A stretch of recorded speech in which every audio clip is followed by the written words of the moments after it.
Hello everybody, welcome to the Daily Sip. My name is Oliver. My mission is to bring you closer to organic Japanese green tea, and today we're going to dive into a little bit more into cold tea drinks.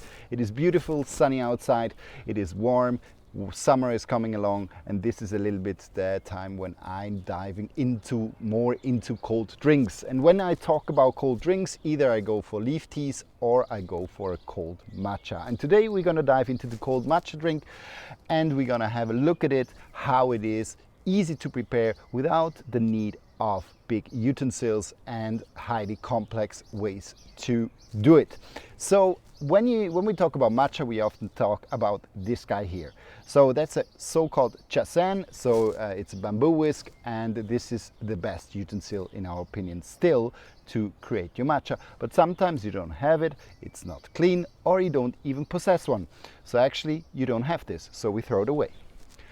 And after having thrown it away, now we're gonna go to utensils which you definitely have at home. So let's have a look at it. So this is a glass jar. Certainly you have one. Sometimes you have jam inside.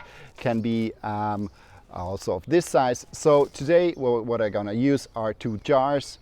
I will use a sifter. You definitely have at home as well, plus a little spoon. That's all you need besides the matcha. Good. What I brought along with me today as well is rice almond milk. So you can buy this everywhere in Whole Foods or in smaller markets where they sell organic products. I personally always go for organic, but it's not a must be. When we look at the matcha we are using, so let's have a look at it and take some matcha out. So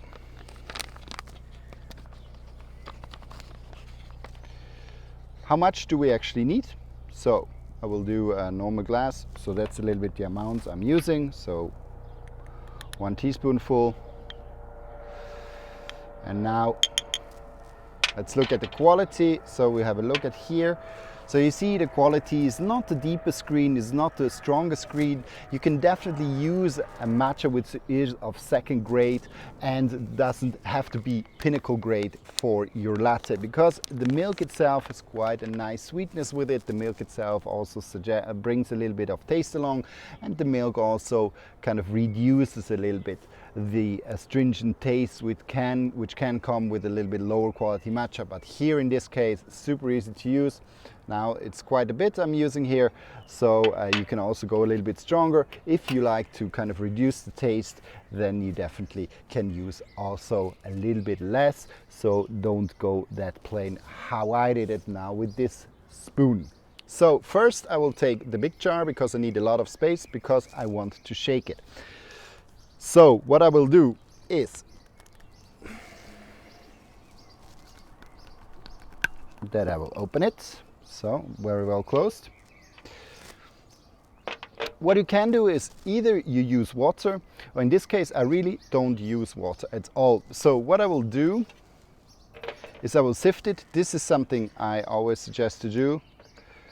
We don't want crumbs to form, so we just sift it through. Super easy. Takes like 5, 4, 3, 2, 1, 0, and we need 2 seconds more, and then we're actually done. So that's a super easy process you can do at home, and it doesn't make too big mess. So you can see I have here now the matcha in, very nice and smooth now. Before we had a little bit of crumbs, this we got rid of now. And what we're gonna do is that we're just gonna add a little bit of milk. So not too much.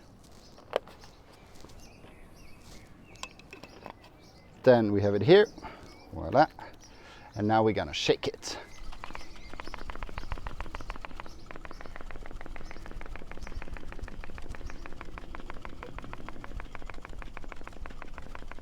And that's it. You can see the matcha is super green, very well mixed with the milk. You can use also, instead of the milk, you can also use just water. So just you see how little water I used or how little milk I used. So that's the first one. Then definitely what I want is that I mix the milk well. So this would be quite a strong matcha now.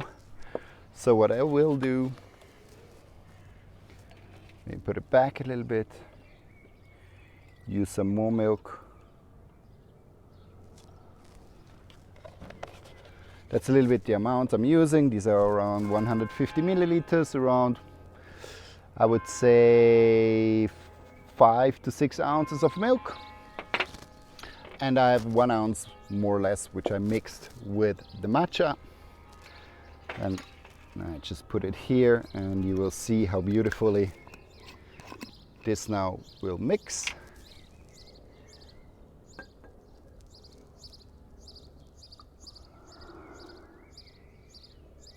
Voila.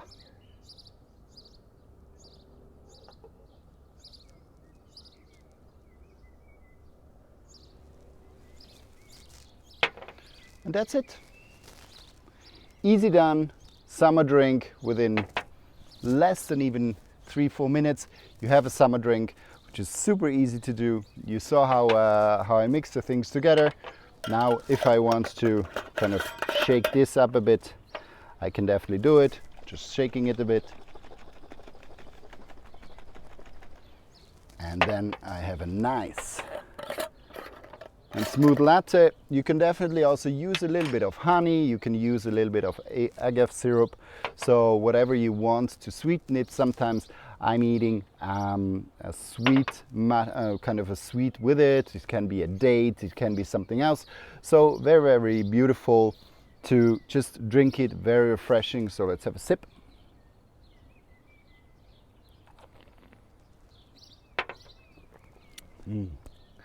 Super smooth, super cold. I just took the milk out of the fridge. If you don't have it cold, because you can store these also at ambient temperature, then just use a little bit of, the best is matcha ice cubes. So you just freeze a little bit of the matcha, which I created there. You just freeze some ice cubes with it, or you use normal ice cubes to really cool it down. And this is just an amazing fresh summer drink. Smooth. It has a little bit the cereally note from the rice and the almonds, and it mixes very well with this nice green smooth edamame non kind of astringent note, which I have with this kind of standard grade matcha. Then you can also have lower grades which have a little bit more of astringency. If this is the case, then add a little bit of honey or a syrup. Maple syrup is also a good sweetener, which I came to find out within a matcha or in a matcha latte. So that's a little bit how we have to do it. So thanks a lot for watching, and I hope you like this one, and see you soon. And yeah, you find this on our online store. The link is below in the description. Thanks a lot for watching. See you, and bye bye.